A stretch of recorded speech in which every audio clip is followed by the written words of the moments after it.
Well, hello, good evening. Welcome to another episode of Progressively Yours Health and Wellness Podcast. I am Imani. I'm J. Bernard Ma'at Kynes.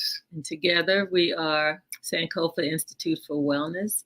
We just celebrated our first anniversary yesterday. Woo-hoo!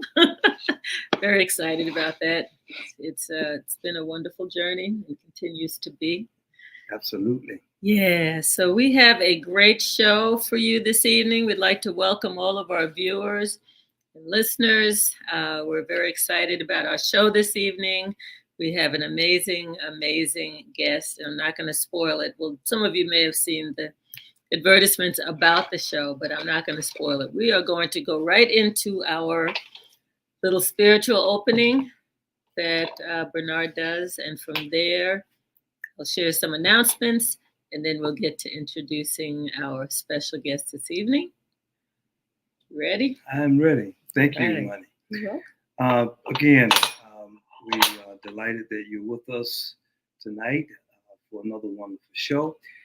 And it is our ritual and tradition to begin each podcast with a brief meditative moment or spiritual opening.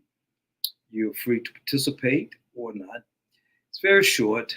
And we begin by asking that if you are somewhere comfortable and you're seated, to take a moment to check in with your body. And I invite you to close your eyes and to begin breathing and noticing your in-breath and your out-breath. Begin with 3, deep and full. Allowing your shoulders to drop and relax. And listen to the vibrations as they move through your body after the striking of the tingshaws, and then a brief meditative word.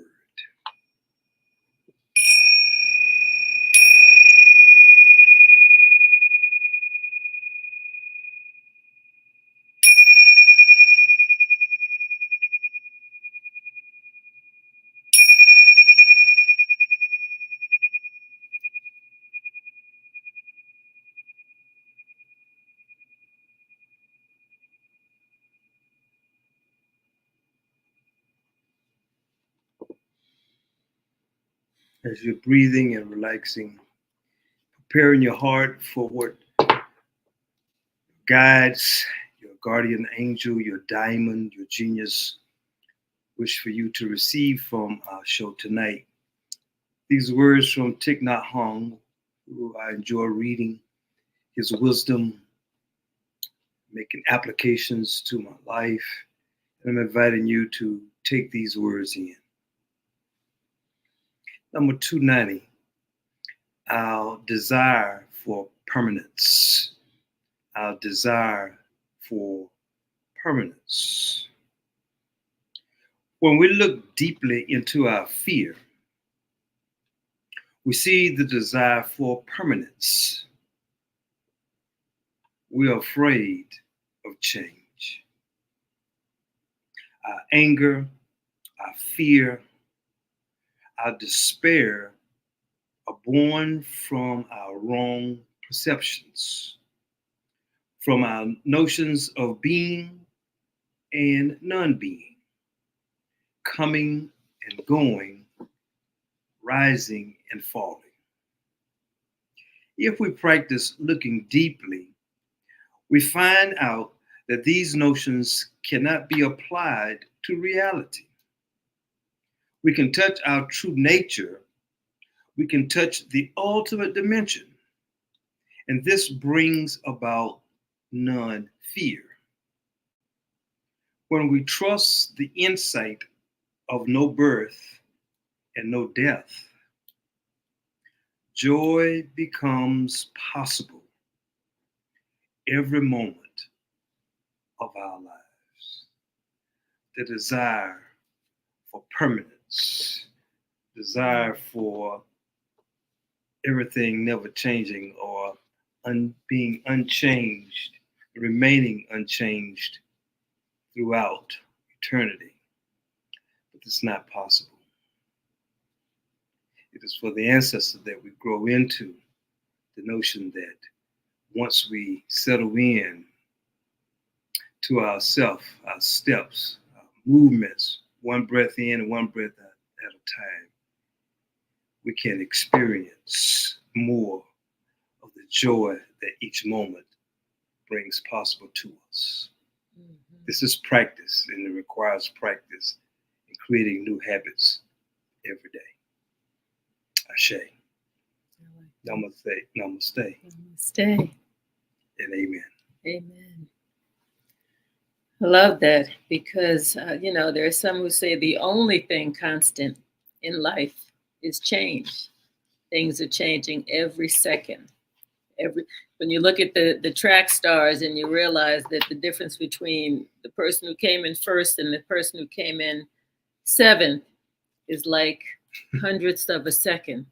And it's like, wow, you figured, and that's major because some of them, they're making life-changing, they're having life-changing experiences, setting new records and all of that. And it's just seconds, but every second, every milliliter of us, every whatever of a second, hundredth of a second, things can be different and can change. So anyway, I want to share just a couple of announcements. The first one, a number of you watched our show last week where we had a wonderful guest, Dr. Samuel Peters, who has created a very interesting and powerful tool that uses AI to call Alice AI that promotes health and wellness.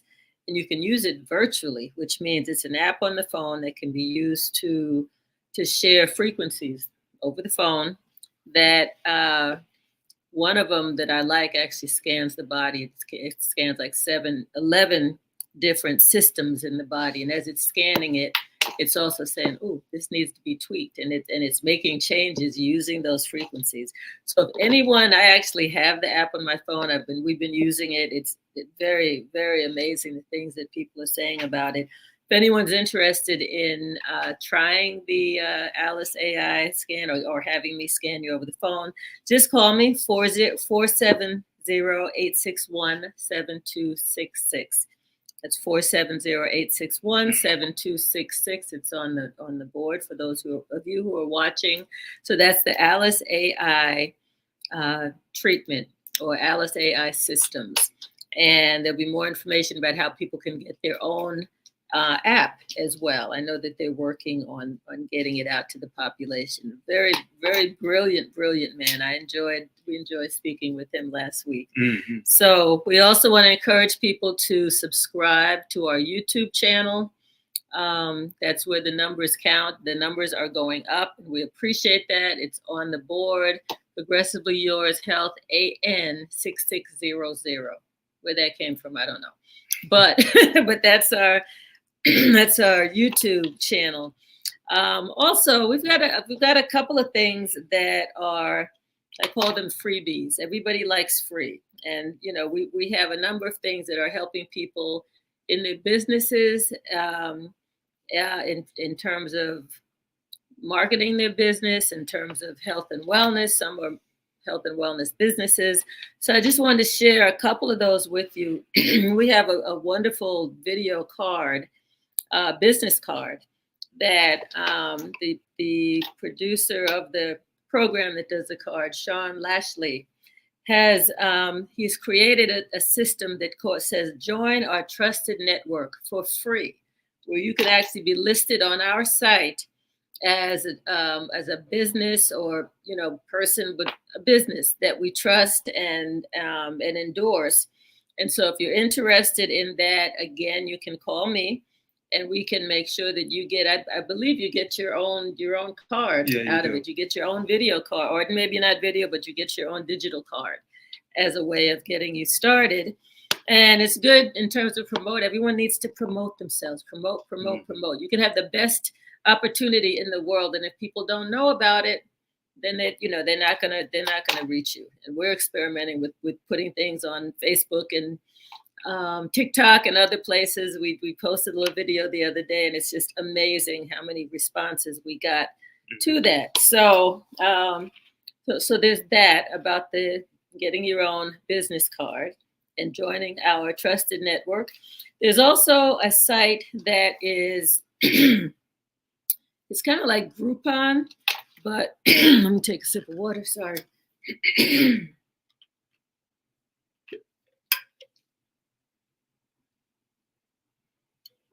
It's different from Groupon because Groupon charges businesses. They say, well, you have to have some type of discount. You do your discount, and then they take like 50% of whatever you collect from your discount, which means you're getting just a small percentage of the value of whatever it is that you're marketing. Mm-hmm. This particular one is called PassPass, and they do not charge the businesses. They are expanding. They're just starting, and that's the partner one. So if you're interested in having your business listed on PassPass for free, you go to partner.passpass.com/Imani. partner.passpass.com/Imani. And they also have opportunities because they're just starting up and they want people to spread the word. They have an affiliate opportunity where they'll pay you to share people's businesses and get them listed on PassPass. So that's affiliate.passpass.com/Imani. So those are a couple of opportunities. There's one more that I want to share because people love free.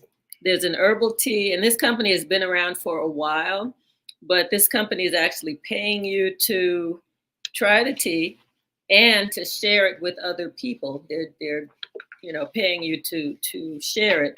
And so the link for that is up on the board, tlcteambuild.com/Imani M left. Or you can do Imani M right, doesn't matter. Both of them will work. So I ordered it. I said, I'd like to try the tea and tell others to try it. If we don't like it, then we just cancel, But again, it's free and it's an opportunity for people to earn a little change on the side. People are always looking for extra money for their gas and for everything else. And so I think that is it. Oh, marine phytoplankton. Oh, yeah. That's something that's a supplement that we have included in our regimen. It's blue-green algae. We love it. It's really good for building up your system. Bluegenics.com/Sankofa. Order yours today. It's a little tiny scoop that you use each day. Put it in some water or tea or whatever. And it really, you can feel it in your system. Gives you a lot of energy. All right. That is it for my announcements. And now I'm going to introduce our amazing guest. Somebody's saying hi to us and happy anniversary. All right. So we have the amazing Ambassador Dr. Uwa Onyioha-Osimiri.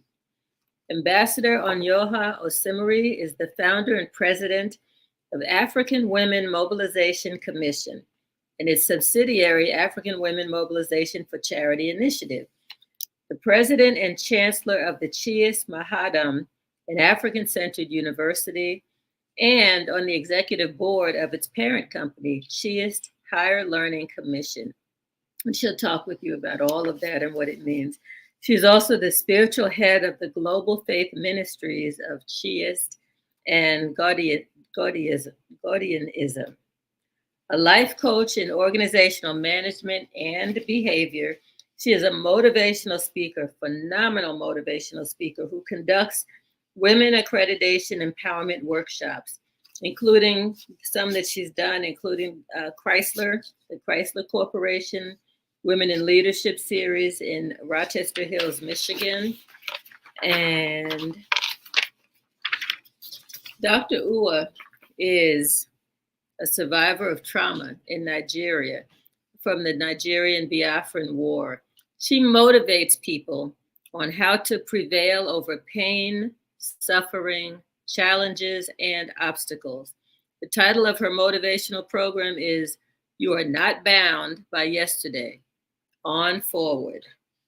Dr. Osimiri has earned numerous awards for her work in business and education. She's a certified senior grant writer. She earned her Bachelor of Science Degree in Psychology at the University of North Alabama, UNA, a master's degree at the University of Phoenix in Organizational Management and Behavior, a doctorate degree in the Physics of Natural Theology at the Godian Academy in Nigeria. And she attended Walden University for doctoral research in clinical psychology. Bad sister. She's mastered so many things. And she's just so humble. She was appointed by the then governor of Abia State, Dr. Okezi Ikpepizu. I probably messed up his name, forgive me, as the ambassador for women's affairs in the United States for Abia State, Nigeria, and head of the NWALOTA project, Nuolata project. In 2002, she was a speaker at Africa's most senior religious leadership conference on HIV and AIDS and its impact on vulnerable children in Africa. I hope she tells you all the story about the young boy who made a plea to the audience there. So powerful. The conference was sponsored by the World Council on Religion for World Peace. And I have to admit, I cut out about half of her bio because she's done so many things and touched so many lives. And I am certainly honored to call Dr. Uwa Onyioha-Osimiri a dear friend of mine for many years now. So with that, we are going to bring up Dr. Uwa Onyioha-Osimiri. Please join us, Madam Ambassador. Hello. How are you? We're wonderful. Hello, Madam Ambassador. It is indeed an honor. I thank you. I'm so honored. Thank you, and congratulations on your anniversary. I wish you 90 more years. Oh, thank you. Wonderful. Thank you. We will be around to make each one of them and be happy doing each year. And continuing to serve. I mean, that's why we're here, to continue to serve. Yes, you look lovely. Thank you so much for joining us. Thank you. Getting all dialed up. You just always look so regal. Yeah. Madam Ambassador, as we begin our show, we always like to ask our guests, after such a lovely introduction, just to share briefly with our audience, when you think about your life from birth to age 12, what are some of the first thoughts or images that come to mind about your journey, about who you are?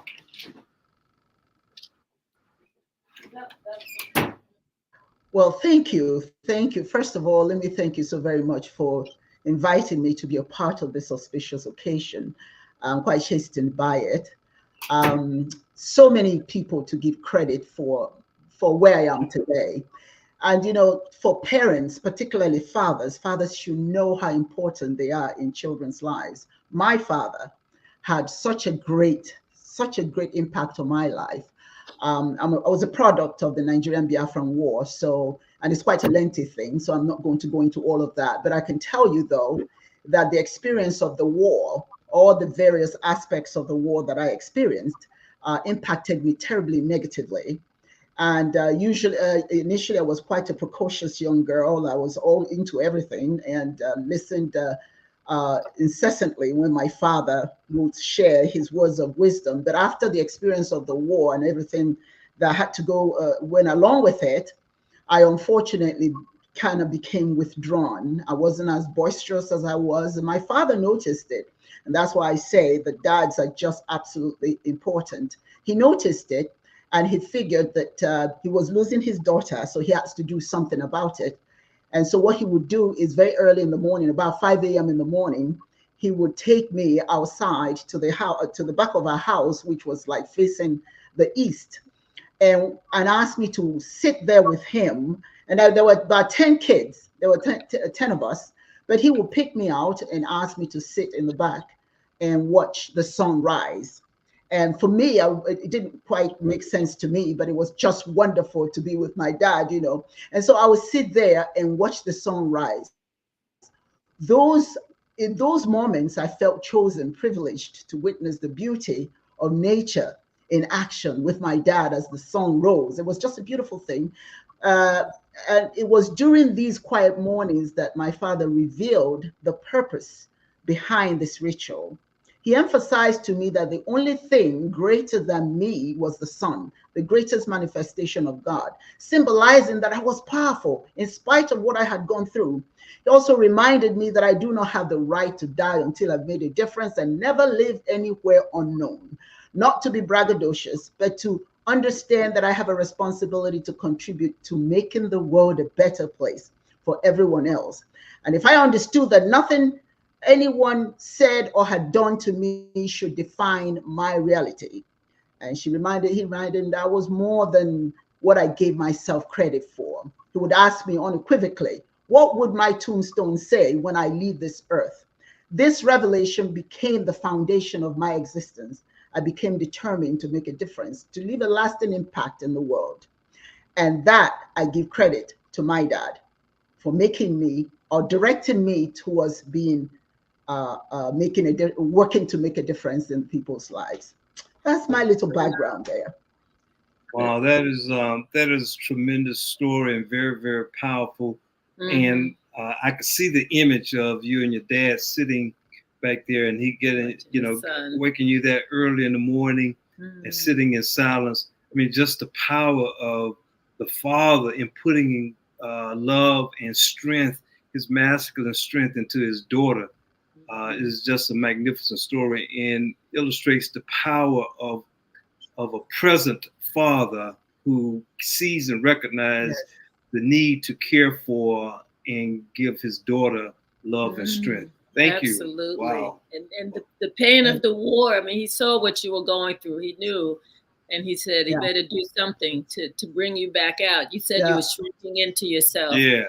So, wow, God bless him. Yeah. I mean, he did a major job, and he planted the seed, which is what, we're all trying to be about, planting seeds, doing good work. We were I mentioned earlier, we were at the Muhammad Ali Museum in Louisville, in addition to doing some other things out there. And, what we got was just the spirit of the man who was such an amazing humanitarian. I mean, we all know about his boxing career, which was, bar much greater than most, but we don't know necessarily about the humanitarian who touched lives. And he was dedicating to doing great things. His theme was do great things, be great, and do great things, and that's that really says it all. And it sounds like that's how you've been living your life as well. Yeah. I know we can't keep up with each other. We keep saying we're going to have lunch or something, and there's so much, so much that you're doing. Tell us about your work. I know you have a major conference coming up. You want to talk about? You have a video. Do you want to do the video, or do you want to just talk a little bit and share that? What do you think? Oh. Your screen froze for a second. My internet is a little bit. Oh, we're having I'm noticing that a little. We're having bad storms tonight, and that could be what's going on. Yeah. Could you ask the question? Did you had a question? I missed that. I was saying we wanted to hear about your upcoming conference in Nigeria in October. And I was wondering if you wanted to show the video that you have and then talk about it, or if you want to talk a little bit and then show us the video. Yeah. Yes, I would like to talk a little bit about that. The African Women Mobilization Commission, our mission is reflected in acronym IMPACT, which is mobilization, philanthropy, advocacy, culture, and training. So one of the things that we are going to Nigeria for mobilization, we're mobilizing women and to help women to start businesses and also play a role in the well-being of their communities. And then philanthropy, we have a place in Borno. It's called IDPS camp, which is where a lot of people who have been impacted by Boko Haram, terrorism. and they've lost their homes. Some of them, particularly kids, have lost parents. They've lost everything, and they end up in these camps, right? So we feed them. One of the programs that we do there is to feed them, and also we help some of those young children get sponsors to attend school and what have you. Oh, wow. And then the advocacy part of it, the advocacy program is we advocate for young girls. Okay, a lot of them have no access to personal hygiene items. So we're going to Nigeria in October. October the 15th and 18th will be the conferences. One in Abuja, one in Enugu and one in Umuahia. And so we are going to be speaking to the young girls and talking to them about their lives and staying in school. And then we'll be monitoring their progress, because a lot of them, because they can't stay in school, they stay home during their cycles, right? So they're always playing catch up, you know. So it's always a stress for them. So what we've done is we've adopted a couple of schools. And so what we're going to do is going to have a wonderful event, a motivational event for them, provide them with their personal hygiene items, and keep up with their academic journey, right? And also have mentors for them that will help them along as they move along. So that's what we're going to Nigeria for in October. That's the one.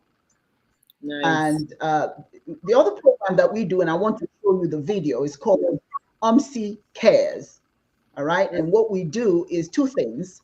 One, we find women in the streets who are hawkers, right? Who barely have anything. We give each one of them money so that they can add to their business, increase, you know, production of whatever they're selling in the streets. That's one. So we just random women, we just find them, quite a lot of them, and we give them money. Then the other one is the one I want to show you a video. We find women who are homeless, and we found this woman. Our national director called me and told me about this woman who was in the streets with her 3 children. And unfortunately, she had lost her 17-year-old daughter who was helping her, but she was prostituting herself and contracted HIV/AIDS and died. And the woman was kind of sick, you know, and was contemplating suicide.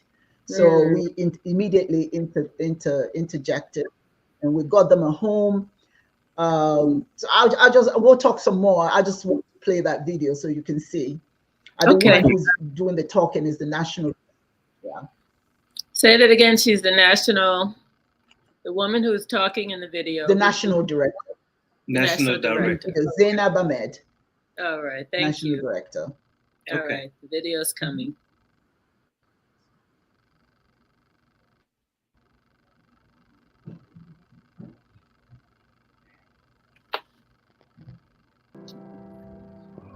Queen Mother, after I've seen the girls, I went back home, and this woman came to my house. She was knocking at the gate. I even told our security not to allow her come in, but I saw her crying outside, and I went and met her. This woman was crying. She was staying not even in an uncompleted building. She was staying near water is just passing. I will video the place and I will show you her thing. This is where she stays outside. This rain comes on them. There's no food. She's not even talking of school for now. There's nowhere she will put her head on, no place to sleep. I just feel bad, my queen. She lost her daughter. 17 years. She has a daughter which is 17 years. This girl is the only girl that goes out and hawk. She doesn't even know what the girl is doing outside. She brings something to feed them because the mother is sick already. You can see. She's sick. She's hypertensive. She can't go out. And due to the pressure and stress for that 17-year-old girl, blood starts coming out of her eyes. I will show you the picture of the girl. and the girl died. This woman, she calls on the neighbor, they bury the daughter. They are going from one street to another. And not that she's a mad person, no, she is not. This woman goes to secondary school. She goes to secondary school. She can speak English. But because of marriage, they gave her into marriage when she's very young, and the husband abandoned her with the kids. So she's calling on you, my queen. She's calling on everyone that can see this video. Please, my queen. Please, my queen. Come to the aid of this woman. Please, I'm begging you. Come to the aid of, you can see these innocent children. The neighbors are the one helping her. Come to her aid. Please, my queen, I'm begging you.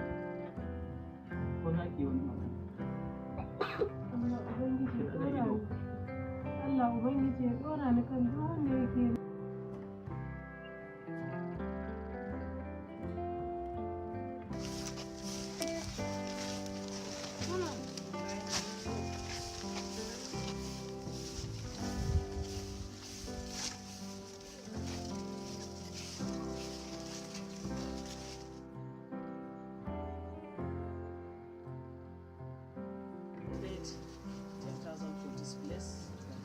because they are staying just outside. Yes. So we bought charcoal, the back has opened. These are the rest.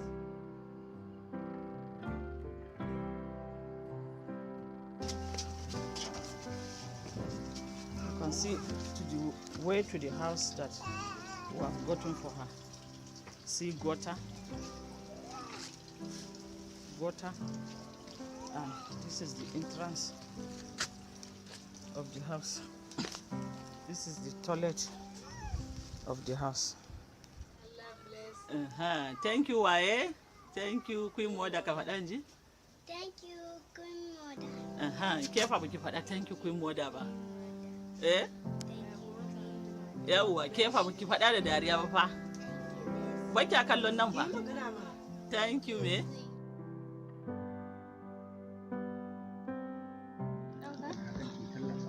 Yawa, aje sha kasa. Ja shi kasa.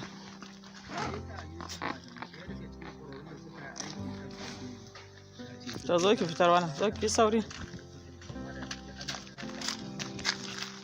Sauri ɗaɗɗaya ki fitar.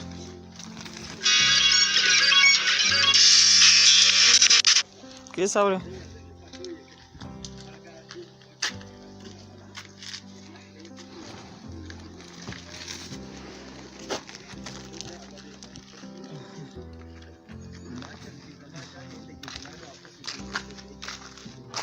Gabe filo na? Juya wa dangan shi yana dariya. kai dariya wata kai. Ni ba ido shi a wajen.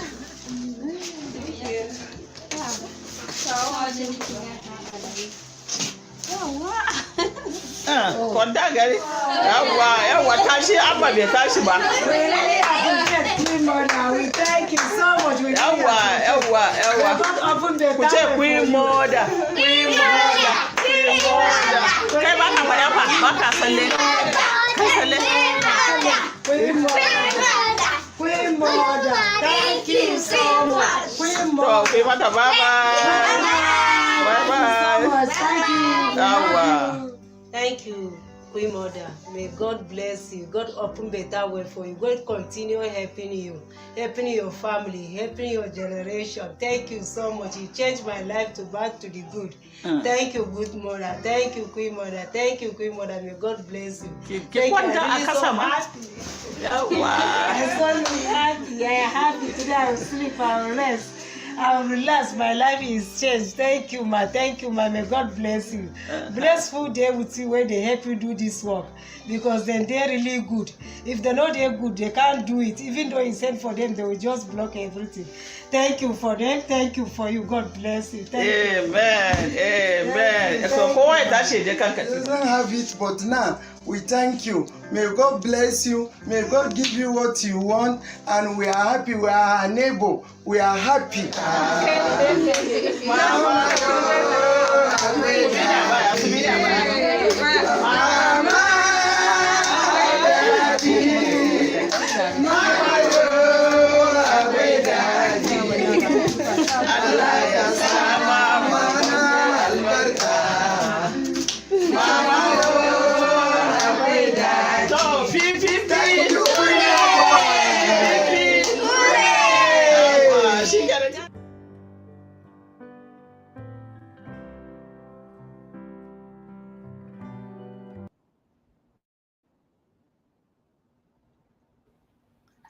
It was Wow. so touching and so beautiful. And, you know, it made me think about, Dr. Uwa, the fact that there are so many families, you know, that are struggling.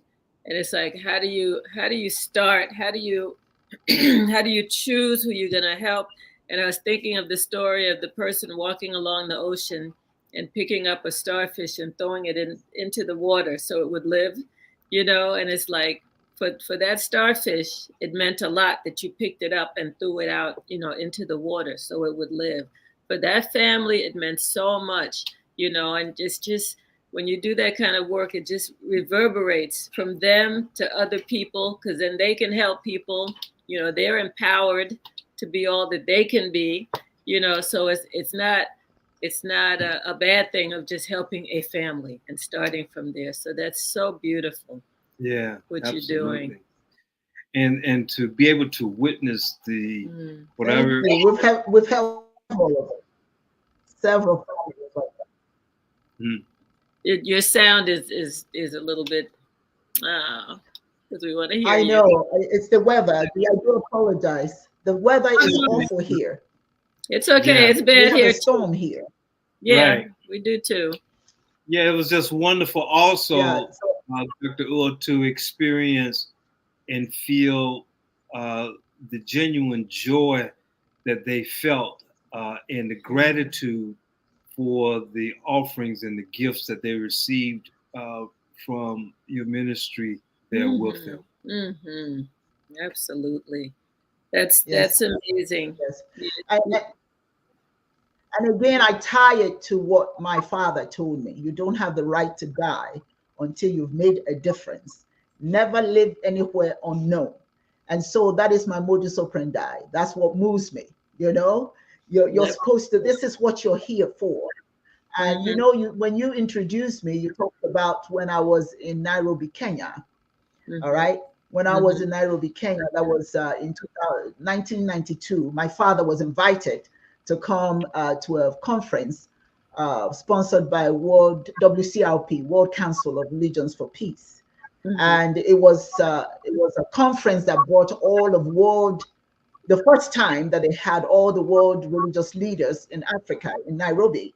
And the purpose of that was to bring attention to all these spiritual leaders, you know, the impact of HIV/AIDS and the stigma associated with it, the impact on young people. I got an opportunity to meet hundreds and hundreds of young people who were impacted, either physically had HIV/AIDS, a lot of them university students, either they have HIV/AIDS or they know people who are impacted, maybe family members are impacted.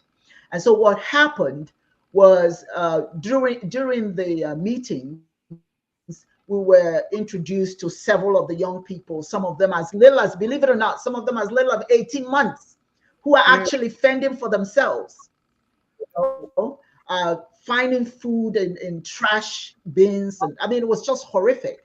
But anyway, this particular young man, Salim Yassin, who unfortunately has since passed away, he was 7 years old. And he looked at all these members of the conference, and he asked all of us, why should this be my life? Why should this be my destiny? What are you going to do about the children? Now, all of you, you're staying in your fancy hotels, and then you go home, and the children are left here. What about them? What are you going to do? So we were charged with the responsibility when we went back to our homes, okay, to be the voice of the people, of the children. And that is what I did. I formed the African Women Economic Consortium at that time to take care of orphan children. But we had to abandon that because people were doing orphan care. And because of that, you know, there wasn't enough funding. So we now moved to the African Women Mobilization Commission, where we focus on women and children. And that's what we're doing now. And tell us, and that's so amazing, and you're certainly to be commended for that work, Dr. Uwa. Tell us a little bit about the work with women business owners and how that reverberates, you know, through the community as well. That's it. That's what's so exciting. And what we started doing is, first of all, we're mobilizing. That's critical, because to mobilize them gives us access to funding. But what we're doing with the women is to encourage them to sponsor, to help, to be the part of the healing. They help them. They don't just look at me and give you help.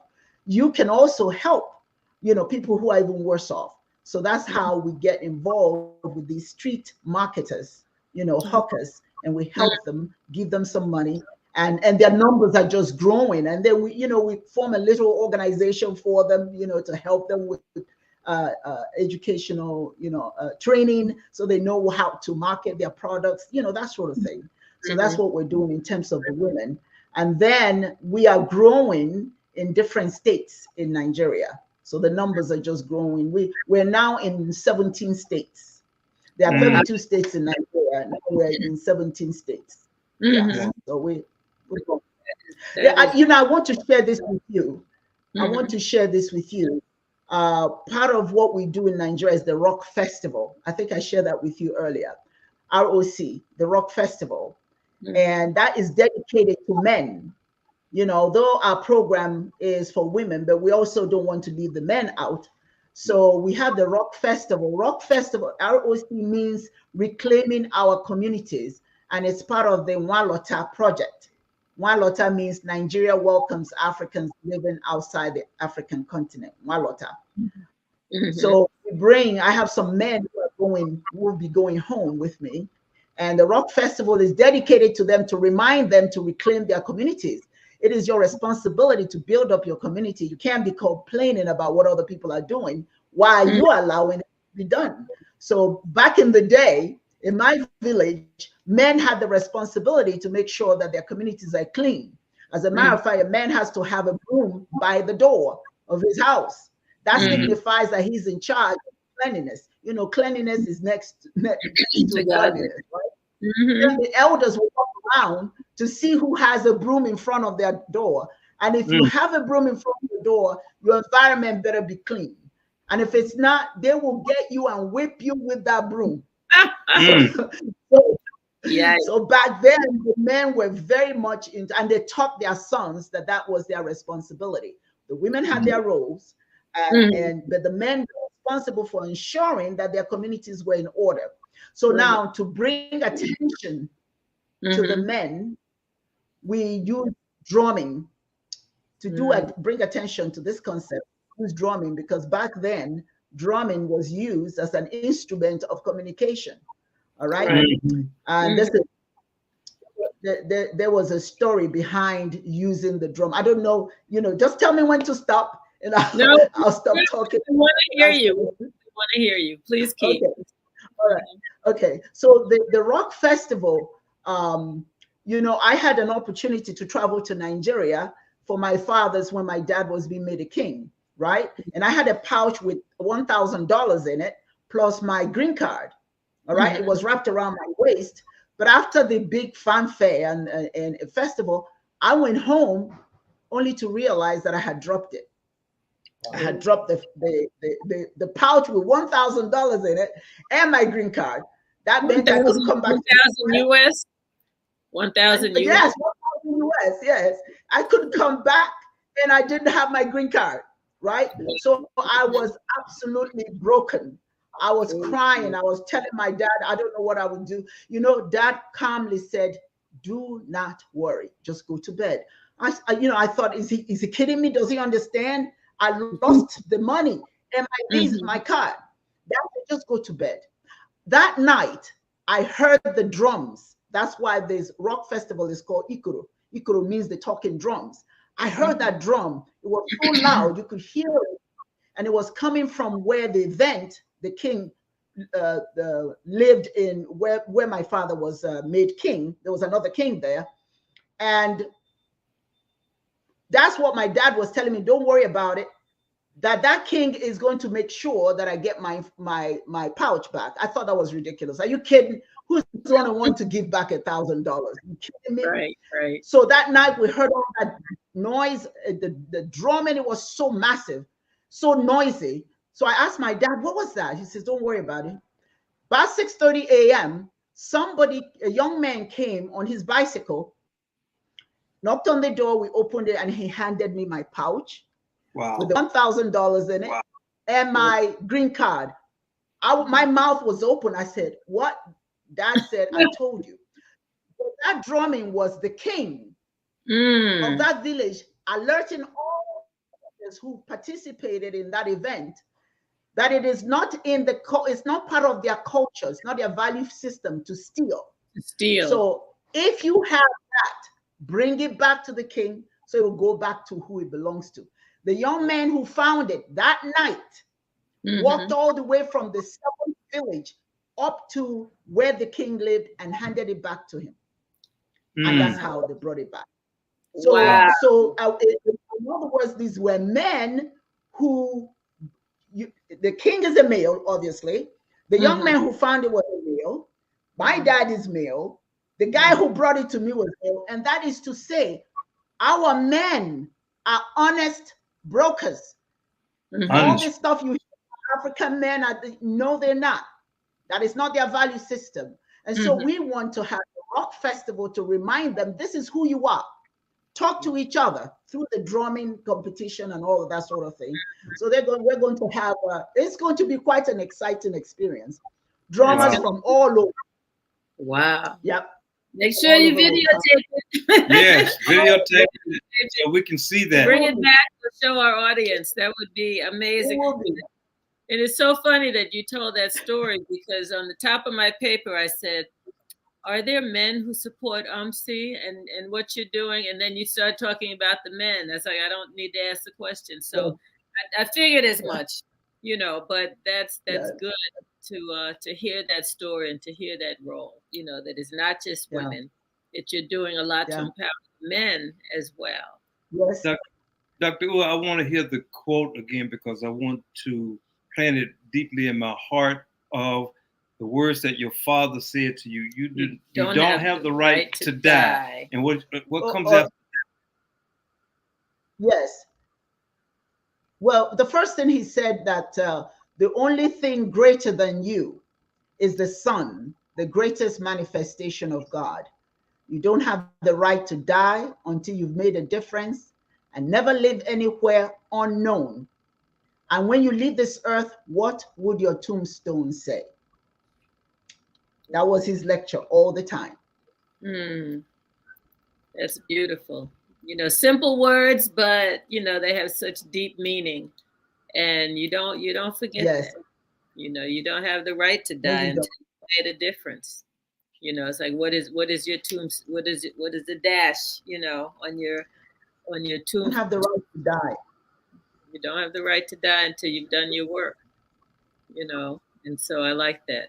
And for those with means, for those who are healthy, unfortunately, there are a lot of people who don't get to fulfill what they're supposed to do in this lifetime. And many of us believe they come back, they recycle, and you see children that remind you of people, of elders who passed or young people who passed. And it's like, they're getting another chance, but for those of us who are strong and healthy and have good minds and have the resources, we got work to do.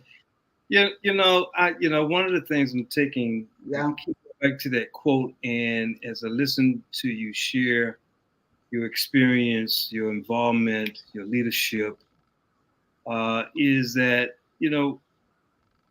we sometimes as parents think that we have to impart a lot of teaching into our children. And just this one statement, the reason it's impacting me so is this one powerful statement has stuck with you and been the theme and the mantra that guided the vision for your life. Is that right? Yeah, that's correct. That's correct. And one more thing, if you don't mind, I just want to add this very quickly, talking about my dad and the impact he had. When I got into trouble as a child, my mother would take me to his office and make me sit there while dad worked. And, he was a writer, and a speaker and all of that. So he did a lot of writing. and he wouldn't say anything. You just sit in front on the sofa, and then now and then he'll take his glasses down and he'll peek at you, and he'll put it back, and he'll go like this. And then he'll say this, "Ago amola obu, ago amola obu." Well, what that means is the lion has given birth to a lamb. Well, for me, I didn't quite know what that means, what it meant, but he'll say that, and then he'll tell you to leave. And you say, "That's it?" He said, "Yeah, go." So my mother will catch me and say, "Well, what did your father say?" And I said, he said, "Agwa muloku." He said, "Do you understand what that means?" I said, "No." I must not have gotten to done anything wrong, because he just sent me out. He says, "What your father is saying to you is that he's a lion and he's giving birth to a lamb." It's not supposed to be that way. If you act like a lamb, you're going to be eaten. So I spent so much of my growing years trying to prove to my father that I was not a lamb, that I was a lion. Wow. So I started doing everything right. So that's how he raised us, with Proverbs. And they are so powerful, it just molds you. Lion has given birth to a lamb. Wow, that's so much nicer than beating you. I mean, you see parents beating the mess out of their kids, and it's like, so what are you teaching them? That it's okay to be violent? What does that mean? But when you get the proverb and you get the meaning behind it, it's like, I'm acting like a lamb and I could be eaten, so I need to straighten up and be the lion. Such a powerful lesson with very few words. Yes. and the glasses that come down and look at you. Yeah. You look at you. You're so blessed to have the parents that I mean, it's just good parents are just amazing. And we both had, we've had good parents. And so we've shared many stories. I love his proverbs though. And you stepped in, basically to be. And the other thing that works every 3 months, and these workshops cover topics such as grant writing and home buying. We empower women with the skills they need to improve their lives, and also know how to buy homes, because a lot of the women that I meet, they don't know that they can afford a home, so they're constantly renting. So we teach them. We have real estate, if I may use the expression, professionals that come and teach how to buy homes, what they need to first before they buy homes. So a couple of them were able to buy homes based on these workshops. So that's something else we do that we're really very proud of. Yeah. Those are in the U.S. or are they there in Africa? Those are right here. Women diaspora here. Okay. Right. Yeah. Yes, correct. Yeah. Dr. Uwa, we have about 4 minutes remaining. Really? That's it? So, what are some of the closing proverbs you would like to share with our audience tonight with respect to your experience, your wisdom, the stories that you've shared tonight? What would you like to offer back to our listening audience? And also, if people want to donate to your work, let them know that as well, because I know you have your visit coming up in October, and people need supplies and money, and so that's important too. In addition, for the Black Girls Rise, we are accepting donations through Zelle, African Women Mobilization Commission, also through Cash App, $OGELE, $OGELE, because we want to buy those pads that the girls need, and all those hygiene products that they're going to need. So we appreciate whatever is given. You asked me what would be my parting words. I am certainly driven by a passion. Yeah. No, I want you to say them again so Janet could put them up. So we got the first one. That's the Cash App. What is the Zelle? Yeah, Zelle is African Women Mobilization Commission. And is there or phone email? number? The email. African. The phone number. No, just for Zelle, they could just use my email, Okay. WMC20211@gmail.com. Okay, that was up there before. Maybe Janet, if you WMC. Yeah, that's for Zelle. Okay, all right. 20211@gmail.com. Okay, great. And that's for the Black Girls. Got it. That's for the Black Girls Rise in October. Yes. Okay. October. Thank you. Now, words of wisdom. Let me thank you. Let me thank you for having me here. And I am driven by a passion to make a difference. And to make a difference, since it's something that I want to do, I always say to myself, if only not choke awful, what you seek, so shall you find. If only not choke awful, what you seek, so shall you find. If you want it, then go after it with all of your capacity, right? Don't talk about it, be about it. Every morning, remind yourself, this is what I want to do. And then go after it. Yes. And that's it.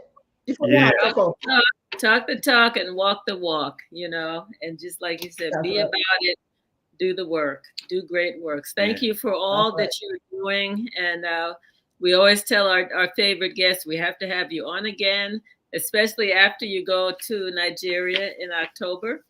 And so we look forward to your return. Absolutely. We have 1 minute remaining, and I want to invite my lovely wife to read to me on this last minute something that she wrote to me on yesterday, and I'd like for her in these last moments to share them with the listening audience. My dear. I put this there to give you a copy. I didn't put it there. Yeah. But I will read it. I got it. It says, "Happy anniversary, my love. From the quiet music of our tucked away bird sanctuary to the blue-green waters of Puerto Rico, Belize, and San Diego, every red light moment has been the antithesis of stop. We must go on. As we explore the world against the backdrop of our feelings and purpose, every moment with you has been filled with delight and transformation. Echoes of ancestral guidance and gentle nudging, we trod forward with awe and gratitude for the we that was meant to be.